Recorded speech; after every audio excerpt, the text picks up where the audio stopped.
Hey everyone, it's Steve with Build This Brick, and today we're going to be taking a look at the NASA Apollo 11 Lunar Lander, which was made famous by landing on the moon. LEGO has a really long history when it comes to space vehicles. They were some of their earliest sets, and I remember getting them when I was a young kid back in the 80s. With various, exploration vehicles as well as spaceships and everything. And even today, they have a whole bunch of sets that are space themed, such as the Saturn V rocket and the International Space Station. This one I'm really excited for though, because it does include a whole lot of little custom characters. I like the flag. The setup itself looks like it's going to be a lot of fun to build. It is a pretty decent sized set at 1,087 pieces. So I'm guessing it'll probably take me around 2 hours to complete the whole thing. And it is suggested from 16 and up to build this one, because I think it's going to be a little bit more complicated than some of the simpler sets that we've done in the past. But it should be a really good build, and let's go ahead and take a look at the inside of the box and see what's going on, and we'll get started.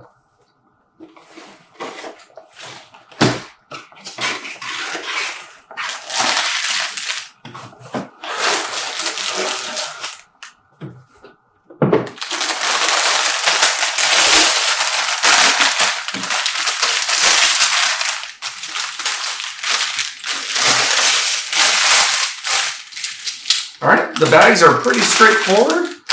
It looks like we only have 4 series to go through, and 1 or 2 bags per actual set, as well as some base plates that are probably the actual moon landing area. The manual itself I haven't opened up yet, but it does include some stickers in there, and it comes with its own bag, which is kind of interesting. You don't usually see that. But I imagine there's going to be some history in there, probably some photos from the actual event itself, as well as what the Lunar Lander looked like, and then they'll just jump right into the building instructions. So we'll go ahead and get going on this and get it put together, and we'll see what we'll come up with.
Alright everyone, we're back, and this is the finished product for the Lunar Lander.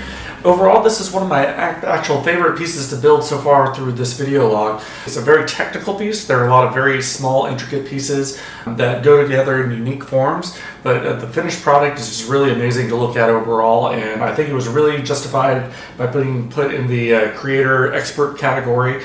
The first thing you build is the base itself. A nice solid base. I really like these ones that you build yourself as opposed to just having a plate. The area that they set down and is great with the various craters and the look.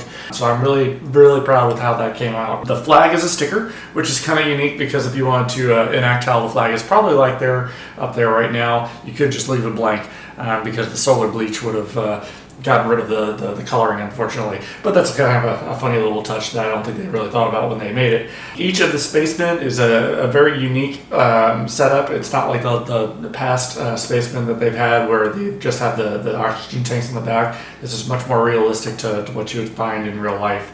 As for the actual lander itself, the legs are a little bit on the delicate side. I would be careful with play if this is really more probably of a model to look at. But they're a very unique look, and the structure integrity of it is good, but you just kind of have to be careful with it. It simply rests on the base plate itself. But the little landing pad area is pretty supportive. The midsection and the top section actually break apart, and there's a lot of detail on the inside of that. So I'm going to take that off right there.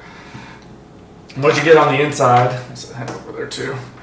It does build up from the inside out, so you'll see the oxygenation tanks as well as the gas pipes that will be running through the whole ship to power the whole thing, which is a cool little build. And in the book itself, it actually kind of piece by piece, as you get to something, it will explain that purpose. So while there is fuel, while there is a red tank, and why there's a white one. So you get a nice little bit of history in there as you're building as well, which I think is pretty cool.